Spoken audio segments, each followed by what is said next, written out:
इस युद्ध के शुरू होने से लेकर अब तक हुआ यह है कि अमेरिका की साख मिट्टी में मिल चुकी है। कोई ऐसा देश नहीं है जो अमेरिका को आंख ना दिखा रहा हो।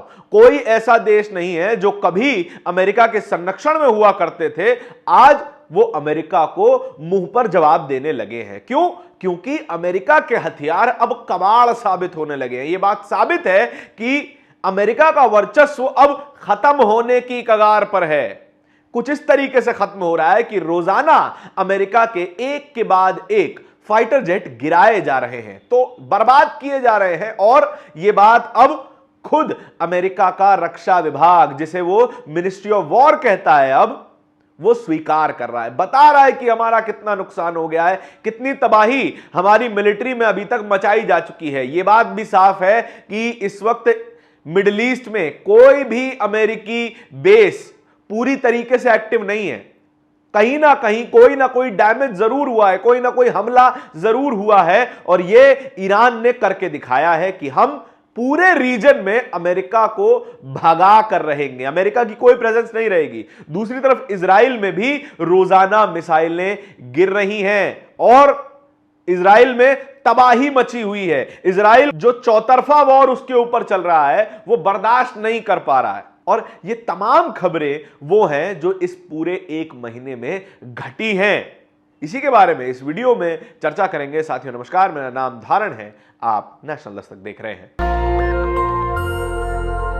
अमेरिका के कुछ और जहाज मार दिए गए हैं। बीती रात जो तबाही ईरान ने अमेरिकन मिलिट्री में मचाई है वो देखने लायक थी। वो ऐसी थी कि भाई इससे पहले इतना नुकसान शायद किसी भी एक दिन में नहीं हुआ होगा।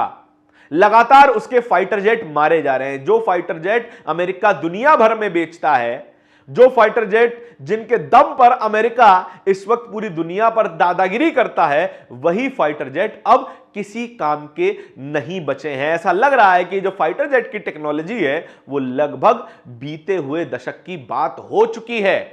4th generation fighter jet, 4.5 generation fighter jet और 5th जनरेशन फाइटर जेट किसी काम नहीं आ रहे हैं इस वक्त ईरान के खिलाफ।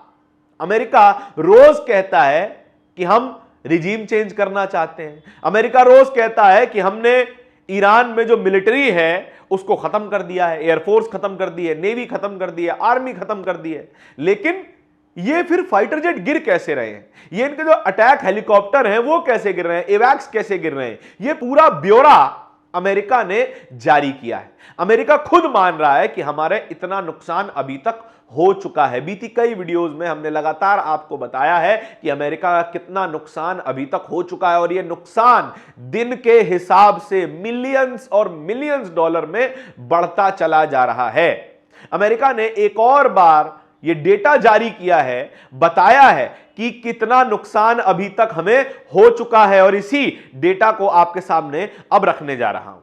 अमेरिका का सबसे चर्चित fighter jet F-35 lightning, America अभी तक मान रहा है कि हमारा केवल एक ही F-35 फाइटर जेट जो है वो क्षतिग्रस्त हुआ है, जिसने उनके एक बेस पर इमरजेंसी लैंडिंग करी थी। लेकिन बीते दिन ही, युद्ध के 35वें दिन, यानी कि 3 अप्रैल 2026 को एक और फाइटर जेट ईरान ने मार गिराया है, और वो भी F-35 फाइटर जेट ही है, जिसके खुद ईरान की मीडिया और IRGC के प्रवक्ता तस्दीक कर रहे हैं, कंफर्म कर रहे हैं कि हमने हिट कर दिया F-35 को।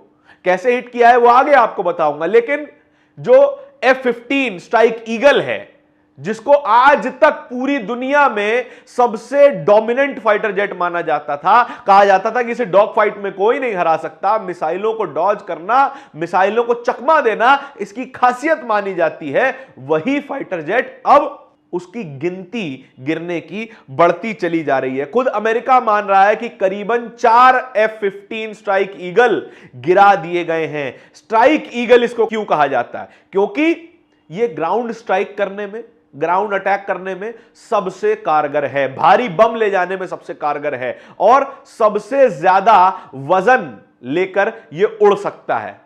सबसे ज्यादा वजन लेकर आप सोच कर देखिए, वो फाइटर जेट भी अब किसी काम का नहीं बचा है। 4 ऐसे फाइटर जेट मार गिराए गए हैं। इसकी कीमत 80 से 90 मिलियन डॉलर एक फाइटर जेट की बताई जा रही है। F-35 की एक जेट की कीमत 110 मिलियन डॉलर बताई जा रही है और ऐसे 2 फाइटर जेट गिराए जा चुके हैं। इसके अलावा 8 KC-135 भी गिरा दिए गए हैं। अब किसी काम के नहीं बचे हैं, मिट्टी में मिला दिए गए हैं और इनकी कीमत करीबन 40 से 50 मिलियन डॉलर की है। करीबन 12 से 15 MQ-9 रीपर ड्रोन, जो कि एक अटैक ड्रोन है, long endurance high altitude drone है, जो बहुत दूरी तक ट्रैवल कर सकता है, बहुत ऊंचाई तक उड़ सकता है। ऐसे करीबन 15 से 18 MQ-9 रीपर ड्रोन भी गिराए गए हैं और ये तो बड़े मजाक में गिराए गए। कंधे पर रखकर चलाए जाने वाले रॉकेट लॉन्चर से गिरा दिए गए, जो कि बहुत कम ऊंचाई पर अटैक करता है, उससे गिरा दिए गए। कोई एक सैनिक अकेला इसे चला सकता है और किसी भी लो फ्लाइंग ऑब्जेक्ट को जो है टारगेट कर सकता है। इस MQ-9 रीपर को बड़ी नीचे आना पड़ता है, कम ऊंचाई पर उड़ना पड़ता है अटैक करने के लिए। जैसे ही अटैक करते हैं वैसे ही ईरानी मिलिट्री के सैनिक मैनपैड से इसको उड़ा देते हैं। इसके अलावा एक एवैक्स airborne early warning radar system, जो हवा में उड़ने वाला रेडार होता है, ये जो आपको स्क्रीन पर इस वक्त दिखाई दे रहा होगा, इसका नाम है E3 और इसकी कीमत भी करीबन 60 से 70 मिलियन डॉलर बताई जा रही है। इसको भी उड़ा दिया है। यानी कि अब ईरान में अमेरिकी मिलिट्री ना तो आसमान में कुछ देख सकती और ना ही कुछ सुन सकती। लगभग फाइटर जेट एकदम क्लूलेस होकर उड़ रहे हैं और लिहाजा मारे जा रहे हैं। इसके अलावा 2 अटैक हेलीकॉप्टर भी गिरा दिए गए हैं। ये अटैक हेलीकॉप्टर जो है धीमी गति से चलने वाले वाहनों को अटैक करते थे। ये एंटी टैंक गाइडेड मिसाइल लेकर उड़ते थे और भारी गोलाबारी कर सकते थे।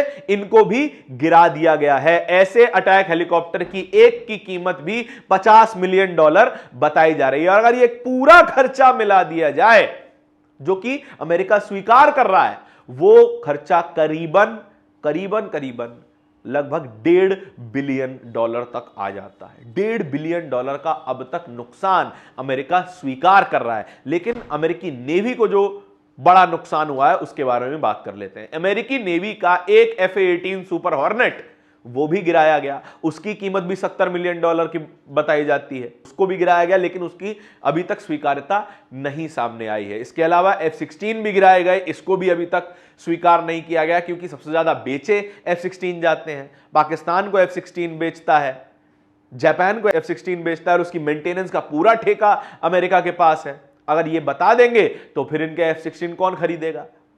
F-35 गिर रहे हैं, लेकिन अभी तक क्षतिग्रस्त वाले का ही डेटा उन्होंने स्वीकार किया है।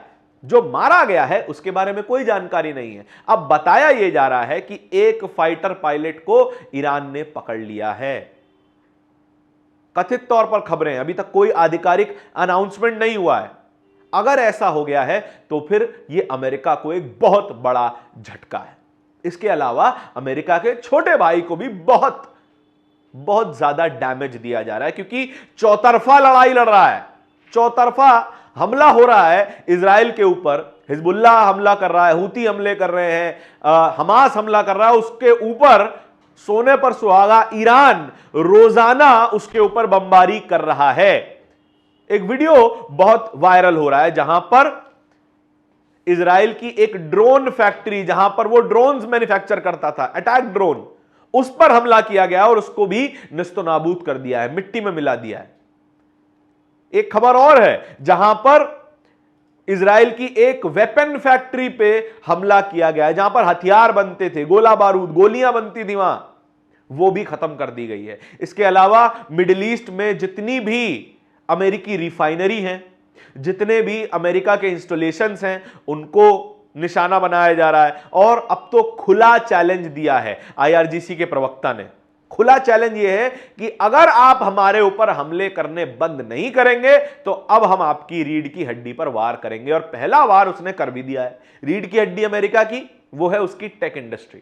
टेक इंडस्ट्री के जो बड़े बड़े डेटा सेंटर्स हैं, उनको अमेरिका ने अपने यहां नहीं लगाया, उनको लगाया मिडिल ईस्ट में, यह सोचकर कि हमने मिडिल ईस्ट में इतना इन्वेस्टमेंट किया है, इतनी मिलिट्री जो है डिप्लॉय की हुई है, इतनी सुरक्षा बढ़ाई हुई है, यहां पर कौन ही हमला कर सकता है, यहां पर तो हमारे पेट्रियट है, थर्ड सिस्टम है, ये सब बचा लेंगे। लेकिन ऐसा हो नहीं रहा है। अमेज़न के क्लाउड कंप्यूटिंग डेटा सेंटर पर ऑलरेडी हमला हो चुका है और ईरान ने यह चेतावनी दी है, अब भी मौका है, पीछे हट जाओ, हमला रोक दो। लेकिन अमेरिका ऐसा मानने वाला नहीं है और अमेरिका का हमला अगर ईरान पर जारी रहता है तो फिर Google, Apple, Meta, Starlink, Tesla, इन सब कंपनियों के जो मुख्यालय, इनके जो ऑफिसेज हैं मिडिल ईस्ट में, इनको भी टारगेट बनाया जा सकता है और यह खुली चेतावनी है। बीते दिन अमेरिकी और इजरायली जॉइंट स्ट्राइक में एक सबसे बड़ा पुल ईरान का वो तबाह कर दिया गया, उसको बीच में से तोड़ दिया गया। अब उसका जवाब किस तरीके से देगा ईरान?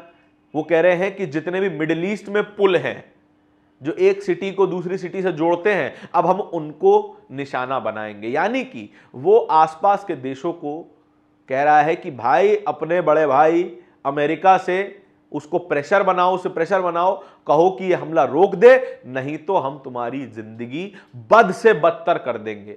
अमेरिका के इंस्टॉलेशन पे तो हमला है ही, अमेरिका की कंपनियों पे तो हमला होगा ही, लेकिन इस पूरे खेल में जो पिसेगा वो मिडिल ईस्ट के देश हैं। और जब तक ये मिडिल ईस्ट के देश अमेरिका पर इनफ प्रेशर नहीं बनाएंगे कि इस युद्ध को रोक दे, तब तक हमला जारी रहेगा। इसके अलावा कुवैत में एक और रिफाइनरी पर हमला किया गया है जो कि अमेरिकी रिफाइनरी है। ये वही तरीका है अमेरिका का जो दशकों से चलता हुआ आ रहा है, तेल किसी भी देश का, रिफाइनरी अमेरिका की। तो उन्हीं रिफाइनरीज पर हमला अब ईरान लगातार कर रहा है। अब हो ये रहा है, पूरी दुनिया में मैसेज जो जा रहा है वो ये है कि जो ईरान है वो केवल प्रेशर क्रिएट करने की कोशिश कर रहा है, प्रेशर पूरी दुनिया पर, कि अगर आप अमेरिका को नहीं बोलेंगे ये युद्ध खत्म करने के लिए तो हम इसी तरीके से बमबारी जारी रखेंगे, इसी तरीके से स्ट्रेट ऑफ हॉर्मुज को बंद रखेंगे और पूरी दुनिया पर असर पड़ेगा। और जब तक पूरी दुनिया युद्ध रोकने के लिए नहीं आ जाती, तब तक यह युद्ध जारी रहेगा।